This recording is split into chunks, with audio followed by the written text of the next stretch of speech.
आज हम पढ़ेंगे chapter 13 motion and time. Chapter 13 motion and time, गति और समय। पिछली कक्षाओं में हम पढ़ चुके हैं कि मोशन जो होता है एलॉन्ग विथ स्ट्रेट होता है, सर्कुलर होता है या फिर ऑक्सीलेटरी होता है।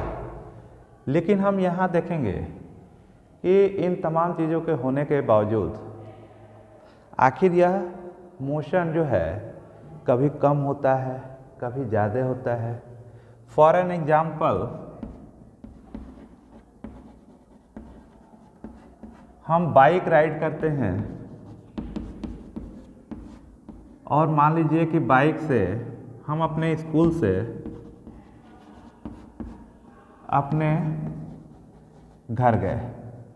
अब स्कूल से घर जाने के बीच में हमें तमाम ट्रैफिक मिली और तमाम तरह की समस्याएं आई। हम कभी बाइक तेज़ चलाए, कभी धीरे कर दिए, कभी बिल्कुल रुक गए कम्प्लीटली।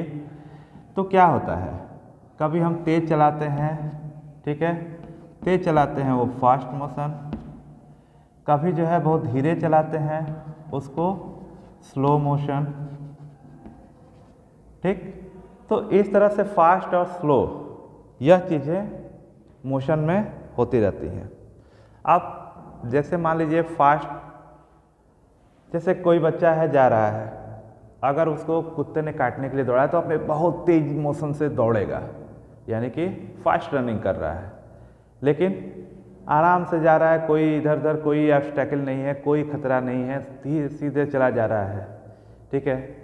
तो वह एक होता है कि यूनिफॉर्म मोशन होता है, एक समान चाल, ठीक। और जब वह कभी स्लो, कभी फास्ट, कभी स्लो, एकदम बिल्कुल धीरे धीरे जा रहा है स्लो मोशन, कभी तेज, कभी स्लो, कभी यूनिफॉर्म, ऐसे करते करते तो वह जो मोशन कहलाता है, वह जो मोशन होता है, अब उसको निकालने के लिए हम क्या करते हैं, जैसे मान लीजिए कि आप स्कूल से घर की ओर गए, तो स्कूल से निकल के कुछ दूर चले तो उतने दूर तक आप 50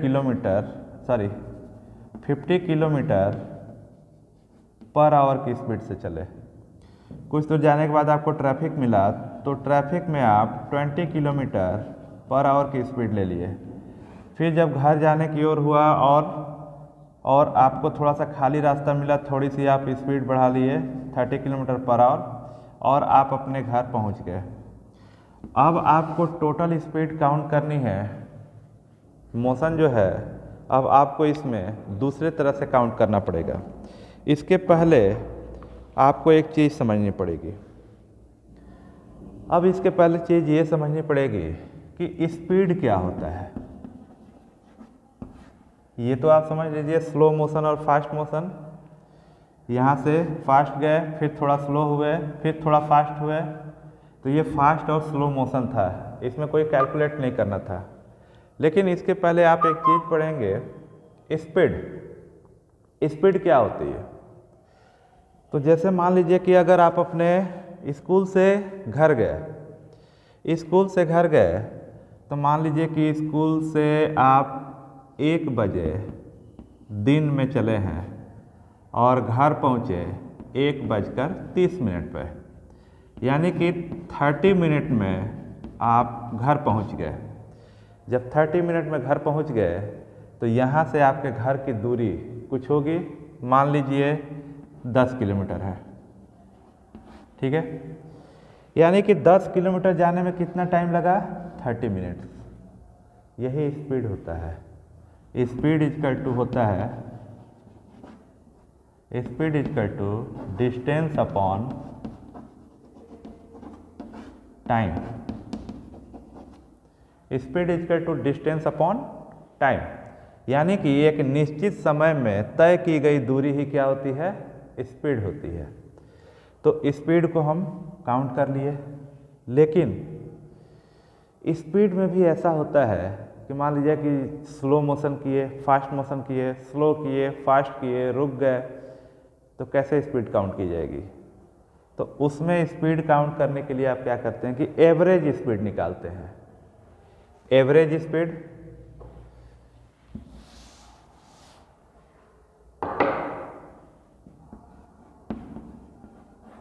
AVERGE होता है शॉर्ट फॉर्म में average speed. Average speed is equal to total distance cover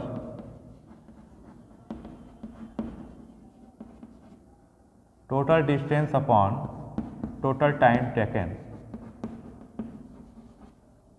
यानी कि टोटल डिस्टेंस मान लीजिए आपने जितना कवर किया और टोटल टाइम आपने रुकने वाला टाइम भी उसमें इंक्लूड कर लिए। मान लीजिए कहीं 2 मिनट के लिए रुक गए, वो भी आपका उसी में काउंट हुआ। आप 10 मिनट तेज चले, 2 मिनट रुके, फिर 5 मिनट चले, फिर 6 मिनट के लिए कुछ और किए, ऐसा सब टाइम उसमें काउंट हो जाएगा। यानी कि जितना टाइम आप स्कूल से निकल के घर तक जाने में लिए हैं वह टोटल टाइम यहाँ आ जाएगा, और डिस्टेंस तो आपकी वही रहेगी। तो distance, total distance upon total time, यह होता है स्पीड या एवरेज स्पीड। अब नेक्स्ट टॉपिक है measurement of time. Measurement of time, जैसे कि टाइम का मेजरमेंट हम कैसे करते हैं, तो आजकल हम देखे हैं हमारे पास घड़ी है। घड़ी में जो सबसे छोटी यूनिट है वो है सेकंड की, यानी कि सबसे छोटी सुई हमको सेकंड का टाइम बताती है। लेकिन यह सब भी ऐसे निर्धारित नहीं होता है। एक सेकंड जो सुई, जो घड़ी की सुई सेकंड वाली होती है, अगर वो 1 सेकंड हमको टाइम बताती है तो वो 1 सेकंड टाइम भी कहीं से निर्धारित किया गया है। इसी तरह 60 सेकंड चला तो 1 मिनट, वो तो हमको मालूम हो गया, और 60 मिनट घड़ी की सुई चली तो वो 1 घंटा बताती है। लेकिन सेकंड वाला भी टाइम कहीं ना कहीं से निर्धारित है। यह जो है एक प्लेटिनम इरिडियम की छड़ है, इतनी बड़ी छड़, लेंथ लगभग 1 मीटर मान लीजिए। तो वो प्लेटिनम इरिडियम की जो छड़ है उसमें जो कंपन एक बार में एक निश्चित कंपन होता है उसको वाइब्रेशन बोलते हैं, और वही एक निश्चित कंपन जितने देर में होता है उसको 1 सेकंड कहते हैं। ये एग्जैक्टली जो है आपको बताया जाएगा। तो प्लेटिनम इरिडियम की जो मेटल स्ट्रिप है या फिर स्टिक है, उसको एक निश्चित वाइब्रेशन होने में जितना टाइम लगता है उसको हम 1 सेकंड बोलते हैं। एनीवे, अब सेकंड में हम क्या देखते हैं, कभी कभी हमारे पास पेंडुलम वॉच जो होती है उसमें पेंडुलम लगा होता है। पेंडुलम लगा होता है जैसे घड़ी में, घड़ी के दोनों ओर आप देखेंगे ऐसा लगा होता है, इधर भी मोशन करता है, इधर भी मोशन करता है, ठीक है। लेकिन एक चीज़ उसमें निश्चित होती है, पहले ये देखिए, यह जो लटका होता है उसमें ऐसा गोले जैसा, इसको बॉब बोलते हैं। यह बॉब अपने लेफ्ट और राइट एक निश्चित दूरी तय करता है। यह उसकी मीन पोजीशन होती है, यानी मध्य स्थिति। मध्य स्थिति से दाहिने और बाएं एक निश्चित दूरी तय करता है, ठीक है। यह जो मोशन होता है लेफ्ट और राइट अपने उसमें जाना और फिर मिड पोजीशन में आना, इसको कहते हैं ऑक्सीलेटरी मोशन। ऑक्सीलेटरी मोशन, ठीक है। इसके बाद यह जो होता है, एक ऑक्सीलेशन इसका तब पूरा होता है जब यह बॉब यहाँ से यहाँ जाता है, फिर यहाँ आता है, फिर यहाँ से यहाँ जाता है और वापस यहाँ आता है, तब ये एक कंप्लीट ऑक्सीलेशन होता है। फिर से देख लीजिए, बॉब यहाँ गया, यहाँ से फिर यहाँ गया, यहाँ से फिर यहाँ आया, ठीक है, तब वह कंप्लीट एक ऑक्सीलेशन होता है। अब इसका टाइम पीरियड निकालने के लिए 1 मिनट में या सेकंड में कितना ऑक्सीलेशन होता है वही इसका टाइम पीरियड होता है। मान लीजिए 1 मिनट में 20 ऑक्सीलेशन दिया है, यानी कि 1 मिनट में यह 20 टाइम जो है इधर से उधर घूमता है। तो 20 टाइम घूमता है तो इसका मतलब इसका टाइम पीरियड हो जाएगा हाँ 20 अपॉन, अगर 1 मिनट में है तो वो 60 सेकेंड, ठीक है, यानी कि 1/3 जो है इसका टाइम पीरियड हो जाएगा।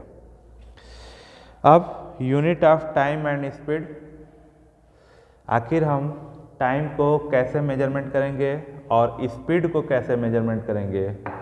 ऐसा तो नहीं ना कहेंगे कि 2 किलो टाइम हुआ है, उसका भी कोई एक निश्चित पैमाना है, मेजरमेंट है। तो टाइम को शो करने के लिए हम सेकंड का यूज करते हैं। सबसे छोटी यूनिट सेकंड, और उसी से मिनट बना है और मिनट से आवर बना है। तो टाइम की यूनिट जो है वो सेकंड है। इसके बाद स्पीड, स्पीड इक्वल टू, जैसा कि हम जानते हैं कि डिस्टेंस अपॉन टाइम होता है।